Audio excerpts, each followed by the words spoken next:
princess and had been watching the unraveling long before the public knew anything. Known for her no-nonsense instincts, she reportedly flagged the escalating tensions as early as mid-autumn. With increasing concern about strategic media leaks and manipulated narratives coming from Meghan's camp, and push for clearer boundaries behind closed doors. Her voice carried weight, not just from seniority, but from her consistent, unshakable loyalty to the as pressure mounted and the royal household fractured behind the scenes, and early warnings were echoed by Camilla and Charles, paving the way for William's definitive. What followed was a move rooted in clarity, not chaos. If you love getting the real story behind the palace walls, don't forget to subscribe to the channel and tap the notification bell so you never miss an update. William's statement may have shocked the public with its stark tone, but it was a result of long-term internal consensus. The palace's refusal to engage further with Meghan wasn't about emotional reaction. It was a response to calculated attempts to sway public perception and disrupt family cohesion. In the face of this, leaders within the royal household acted decisively, showing that sometimes maturity means choosing stability over reconciliation. This was more than a break. It was a statement of direction for the future of the 5 minutes ago, Kensington Palace confirmed what many have speculated for months, but few thought would ever be said out loud. Prince William has formally ended all official association with Meghan, the Duchess of Sussex. Not paused, not under review, ended, clearly, decisively, and without the usual softening language that typically cushions royal press releases. It's the kind of announcement that doesn't just make headlines. It reshapes the narrative. Because this wasn't just about a strained relationship or a distant relative stepping away from public duties. This was a high-stakes institutional decision, forged in the pressure cooker of internal conflict, media manipulation, and global scrutiny. And the fact that the statement was released in the early hours of November 30th, 6:47 a.m., to be exact, was no accident. Timing like that is strategic. It was meant to control the story before anyone else could. What makes this announcement so seismic is the tone. The statement was unusually blunt, with no diplomatic window dressing. There were no references to family warmth, no vague aspiration for healing in the future. It was final. If you love getting the real story behind the palace walls, don't forget to subscribe to the channel and tap the notification bell so you never miss an update. The type of royal communication that breaks with tradition not by what it says, but by what it refuses to. This is a culmination of weeks of growing tension behind palace walls. Senior figures, including Princess and Queen Camilla and King Charles, had been closely monitoring the situation, and they weren't looking at this from a place of emotion. They were watching patterns. And what they saw was increasingly alarming. A deliberate effort from Meghan's camp to reshape the public narrative around her role in the royal family. Carefully planted sources, timed media campaigns, shifts in tone that suggested a strategy, not coincidence. And that's the part the palace couldn't ignore. Because when the story being told outside begins to conflict with the institution's core image, something has to give. What started as tension turned into risk. Not just reputational damage, but real diplomatic implications. The monarchy isn't just a family. It's a symbol of national continuity, global diplomacy, and institutional stability. And when one part of that equation becomes unpredictable, even destabilizing, hard decisions have to be made. Camilla, who has always played her cards close to the chest, reportedly threw her support behind taking a firmer stance. So did and who's never been one to entertain drama. These aren't reactionary voices. They are the ones who understand how fragile the balance of tradition and modernity really is. And when the weight of that balance started tilting too far, they knew something had to be done. King Charles, ever the mediator, took a step back and allowed William to lead the charge. And William didn't hesitate. He signed off on a statement that would fundamentally redefine the royal family's relationship with Meghan forever, and it was needed, because for too long, the palace was playing defense. Every time Meghan's team released a narrative-reshaping interview, a feature, or a carefully worded statement through sources, the monarchy was left scrambling to hold its silence while the public drew conclusions. And that silence, it began to look like. If you love getting the real story behind the palace walls, don't forget to subscribe to the channel. And by drawing a hard line, William wasn't just protecting the royal family's image, he was reclaiming control of it. The decision to formally sever ties with Meghan, and to do it publicly, wasn't a reaction to one story or one interview. It was the outcome of a pattern, a consistent, calculated media approach from Meghan's camp that the palace could no longer absorb without consequence. This isn't just about reputational risk. It's about long-term survival. Because the monarchy's influence doesn't rely solely on popularity, it relies on discipline, unity, and credibility. And when that's threatened by someone operating just outside the walls of the institution, but still drawing from its prestige, the monarchy can't afford to look the other way. The statement doesn't just distance the family from Meghan. It erases the prospect of future collaboration. No public reunions. No joint initiatives. No last-minute surprises. It draws a permanent line. And that kind of clarity isn't just rare in royal affairs. It's revolutionary. Reactions have been swift and polarizing. In the UK, some see this as a long overdue boundary. Among royal traditionalists, there's a sense of relief that the institution is finally standing firm. In the US, where Meghan enjoys broader public support, the decision is sparking renewed debate about the monarchy's capacity for reform and inclusion. But this wasn't about reform. It was about containment. And for the royal family, it was a choice between continuing to navigate around a destabilizing presence or stopping the spiral altogether. And let's be honest, the royal family has been trying to avoid this move for years. There were efforts to keep things cordial. They gave space. They remained publicly neutral, even as headlines chipped away at them week after week. But at a certain point, neutrality starts looking like weakness. And for an institution built on ceremony and control, that's unsustainable. This is more than a family fracture. It's a message to the public, to the media, to other members of the royal circle. That message? There is no immunity. There is no free path for proximity. And while family may matter privately, the health of the institution comes first. From now on, Meghan's path is entirely independent. Her platform, her projects, her public statements, they no longer hold even a shadow of institutional affiliation. The title may remain, technically, but symbolically, the association is gone. For Meghan, that means complete autonomy, but it also means carrying the full weight of a narrative without royal backing. For the palace, it means a reset, a cleaned-up public alignment, free of... The statement also reasserts the monarchy's power, not in a domineering way, but in a clear one. It shows that the institution is not afraid to make difficult, even painful, decisions in order to maintain its integrity. That's not cold. That's calculated survival. And when you're a 1,000-year-old institution facing global skepticism, calculation becomes essential. What's left now is a cleaner slate for the royals to move forward. Fewer distractions, clearer roles, and a future not weighed down by back-and-forth speculation about reconciliation that was never going to happen. It's the end of a long chapter that began with hope, unraveled with conflict, and now closes with finality. And in that closure, the monarchy has sent its strongest message in years. Boundaries matter, even at the highest level. Where does this go next? That's up to the public. Do they accept a firm stance, or see it as an overcorrection? Either way, the royal family has made a position clear, and for now, they are standing by it. Let us know what you think. Was this a necessary line in the sand, or a dramatic overstep? Like if you've been following every twist of this royal saga, drop your thoughts in the comments. Share this with someone still catching up, and don't forget to subscribe for more deep dives into the public meltdowns and media moments that keep rewriting the rulebook. This wasn't just a royal update. This was a final act, one that unfolded like the last page of a drama we've all been reading in real time, headline by headline, interview by interview, silence by silence. And now, the final word has been written not by the press, not by a biographer, not by a source close to the couple, but by Kensington Palace itself. And it couldn't have been. At 6:47 a.m. on November 30th, the palace didn't just issue a statement. They issued a verdict.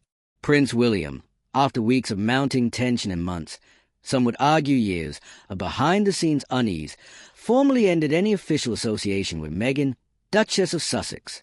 There was no soft landing, no PR cushioning, just a clean break wrapped in royal precision. This kind of clarity is rare. Historically, the firm avoids outright confrontation. They excel at coded language, subtle reassignments, and carefully staged photo ops meant to bury the noise. But not this time. This time, the statement was stripped of ambiguity. The subtext was a text, and that alone tells you how deep this decision. Let's not pretend it came out of nowhere. The past few weeks inside the palace were described as tense, even volatile. Senior royals, namely Princess and Queen Camilla and King Charles, had been monitoring a very specific concern, the consistent media narrative being shaped by Meghan's camp. These weren't random headlines. This was a structured campaign, built on well-placed sources, coordinated timing, and an agenda that increasingly painted the royal family as a villain in a very public story. And for the monarchy, that was no longer tolerable. When you're an institution built entirely on image, stability, and perception, you don't get the luxury of sitting out a narrative war. You either control it, or you become collateral damage. And what senior royals saw, according to insiders, was a slow unraveling of control. The tipping point wasn't a single incident. It was a pattern. Weeks of anonymous friends offering insight into Meghan's mental health struggles, family tensions, private conversations, and a reimagined royal experience. The palace didn't want to respond publicly. They rarely do. But in private, alarm bells were ringing. Princess, and known for her blunt pragmatism and deep loyalty to the institution, was one of the earliest voices calling for action. She reportedly viewed the situation not as a family drama, but as a risk to the monarchy's long-term reputation. Camilla agreed. Her perspective, shaped by decades of media targeting and image rehabilitation, recognized the slow burn damage these narratives were doing. And King Charles, the monarch who had spent much of his reign attempting to modernize the monarchy with measured grace and broad inclusivity, even he saw the writing on the wall. The family had tried patience. They had tried distance. They had even tried quiet diplomacy. None of it. So when the conversation shifted to what now, all eyes turned to William. And he didn't flinch. This wasn't just a brother making a personal call. This was a future king drawing a hard line to protect the crown. William had watched for too long as silence was misinterpreted as weakness. He understood the stakes. That the longer the royal family avoided confrontation, the more control it ceded, not just over the narrative, but over its own legacy. So he did what needed to be. The statement was deliberate, final, and delivered without the traditional palace sugarcoating. There would be no future engagement with Meghan, not in public roles, not in private coordination, not through back channels. The separation was total, not because of revenge, but because of necessity. That one move realigned the entire royal dynamic. Meghan, once a working royal and a global figurehead for modern monarchy, is now entirely severed from institutional connection. The title remains, technically, but what that title once meant, access, relevance, participation, is now symbolic at best. The brand she continues to build is hers alone, no longer linked to the monarchy in any official capacity. And that carries real consequences. Because despite the criticism, the controversies, and the tension, the royal name still carries weight. It opens doors. It shapes perception. It grants legitimacy. And when that link is cut, the platform fundamentally shifts. From now on, Meghan's voice, her message, and a narrative will exist entirely outside the royal sphere. There's no fallback, no royal frame of reference. It's total, and that was a goal. For the palace, this isn't about Meghan as a person. It's about the monarchy as a structure, one that cannot afford to remain porous while external media campaigns actively chip away at its foundation. William's decision, supported by Camilla, Anne, and Charles, marks a critical moment. The monarchy is no longer playing defense. It's enforcing boundaries. This shift is massive. It sets a precedent for how the firm will handle future challenges, especially those that come from within. The message is simple. The crown comes first. And anyone, no matter how close, who becomes a liability to its reputation or unity, will be addressed not with drama, but with action. Reactions, of course, have been mixed. In the UK, many see this as a moment of strength, that the royal family, for all its tradition and restraint, has finally stood up for itself. Others, particularly across the Atlantic, interpret it as cold, calculated, and proof that the monarchy hasn't evolved as much as it claims. The debate is ongoing, and maybe that's the point, because this statement wasn't about avoiding criticism. It was about setting and as far as standards go, this one is clear. If you're going to distance yourself from the institution, you don't get to keep a foot in the door while launching attacks from outside it. That double play is over. From now on, the royal family moves forward without the constant backdrop of, well, they all won't they reconcile? That question is off the table, and it brings a certain peace, even if it came through conflict. The monarchy, for all its flaws, now has the opportunity to define itself without the distraction of a constantly unraveling side story. It can return to stability, at least temporarily, with the knowledge that one of its most visible pain points has been resolved. And for Meghan, this is a chance to fully take control of her narrative, free from royal obligations, free from expectation, but also free from the title's institutional shield. What she does next will speak volumes. But for now, the chapter is closed, the door is locked, and Kensington Palace has made one thing very clear.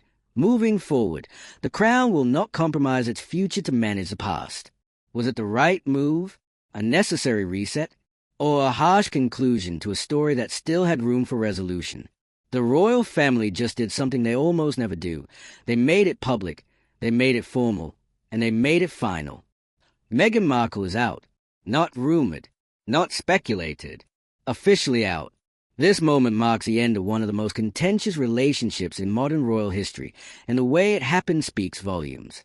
The tone, the timing, the total lack of sugarcoating. It was calculated, sharp, and unapologetic. At 6:47 a.m. on November 30th, Kensington Palace didn't just end speculation. They ended the relationship. It was a kind of announcement that doesn't leave room for maybe. And it wasn't just about Meghan as a person. It was about her influence, her media reach, the way her name, her brand, and her story had grown to sit just outside the monarchy, but still cast a very large shadow over it. That's what made this inevitable. Behind the scenes, the palace had been dealing with more than public fallout. They were facing an internal crisis, one built not on scandal, but on optics, because Meghan's team wasn't just running PR. They were building a narrative, one that constantly reframed her time in the royal family, one that portrayed her as the outsider, the misunderstood, the truth-teller, and in a world where perception is everything, that narrative, left unchecked, became dangerous. Senior royals recognized the problem, and Camilla and Charles weren't just watching. They were assessing the cost, the reputational damage, the cracks forming within the institution, and they came to the same conclusion. The monarchy could no longer afford to share space with someone whose personal brand was positioning itself in opposition to it. Let's be clear, this wasn't personal. It was institutional. The royal family functioned because of structure, unity, and control over its messaging. Meghan's ongoing presence in the public eye, combined with persistent commentary on the royal family, blurred that structure. It made boundaries unclear. It weakened the Crown's ability to command, so William stepped in. Not just as a brother, but as the heir. And in doing so, he sent a message far beyond family circles. This is not the same royal family from 2018, the one that hosted a lavish wedding and welcomed Meghan with open arms and perfectly timed photo ops. That version of the firm tried to balance tradition with modernity. They hoped things would settle, that tensions would ease. But that didn't happen.